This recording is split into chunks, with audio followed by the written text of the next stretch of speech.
বিসমিল্লাহির রহমানির রহিম। আসসালামু আলাইকুম ভিউয়ার্স, কেমন আছেন সবাই? আশা করছি সবাই খুব ভালো আছেন। আজকে আপনাদের জন্য আমি 5টি একদম বেসিক সেলাই নিয়ে এসেছি। যে 5টি সেলাই শিখলে যে কেউ নিজের ড্রেস নিজে ডিজাইন করতে পারবে। ড্রেস বা হাতের কাজে যে কোনো সেলাইয়ের জন্য এই সেলাইগুলো খুবই বেসিক। এখানে আমি করেছি কাঁথা স্টিচ, ব্যাক স্টিচ, তারপরে ডাল ফোর, চেইন সেলাই আর হচ্ছে গিট সেলাই। তো চলুন সেলাইগুলো দেখিয়ে দিচ্ছি। প্রথমে আমি দেখাচ্ছি কাঁথা সেলাই বা রানিং স্টিচ। এটি নর্মাল, শুধু নিডলটি একের পর এক ফোর দিলেই একটি করে সেলাই হয়ে যাবে। এটি ফুল সেলাই, পাতা, কাঁথা সেলাই সব কিছুই সেলাই করা যায়।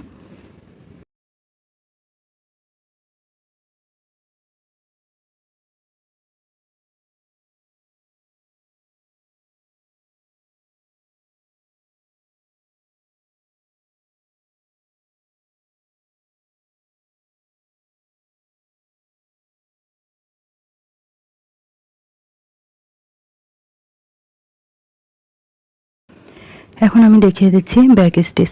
ব্যাক স্টিচটি উপর দিক থেকে করতে হয় এবং এটিও যে কোনো লাইন, আউটলাইন বা বর্ডার লাইন সেলাইয়ের জন্য এটি করা হয়।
ডাল ফোর সেলাইটিও উপর থেকেই করতে হয়। আর ডাল ফোরটি যে কোনো ফুল, লতা পাতার শাখা বা ডাল সেলাইয়ের জন্য করা হয়।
এখন আমি দেখিয়ে দিচ্ছি চেইন সেলাই। চেইন সেলাইটি মূলত এমন একটি সেলাই যেটি দিয়ে আপনি যদি শিখেন, অনেক ধরনের এই একই সেলাই থেকে অনেক ধরনের ভ্যারিয়েশন সেলাই তৈরি করা যায়। তো এই সেলাইটি খুবই সহজ। এটি একটি ফোর নিয়ে তারপর সুতাটাকে নিডলের মাথা দিয়ে ঘুরিয়ে নিয়ে আসলে একটি করে চেনের মতো তৈরি হয়। আর এই চেন সেলাইটি করতে খুব বেশি সময়ও লাগে না।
এখন আমি দেখিয়ে দিচ্ছি গিট সেলাই।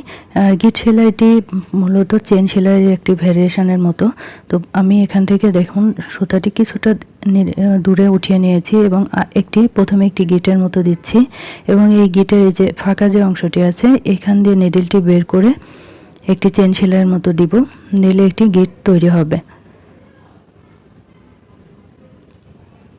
এভাবে সুতাটিকে এখন ঘুরিয়ে চেন সেলাইয়ের মতো দিলেই গিট তৈরি হবে। আবার কিছুটা দূরে আমি নিডলটি নেব, নিয়ে একইভাবে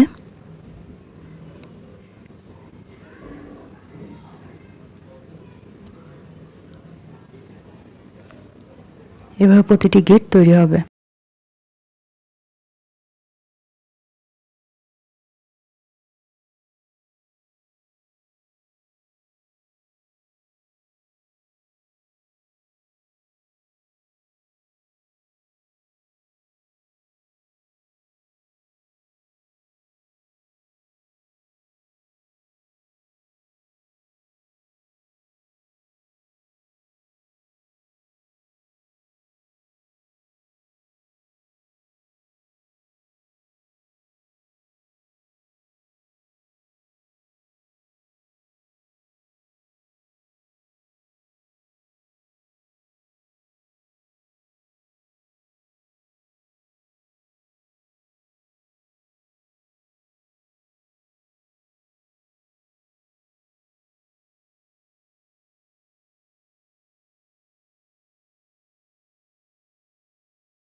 তো আজকের ভিডিওটি কেমন লাগলো অবশ্যই কমেন্টসে জানাবেন। আর এই সেলাইগুলো যদি আপনারা শিখতে পারেন এবং আপনাদের সামান্য উপকার হয়, প্লিজ আমার চ্যানেলটি সাবস্ক্রাইব করবেন আর পাশে থাকা বেল আইকনটি ক্লিক করে রাখবেন। আর যারা এখনও আমার চ্যানেলটি সাবস্ক্রাইব করেনি প্লিজ সাবস্ক্রাইব করুন। ভালো থাকবেন সবাই।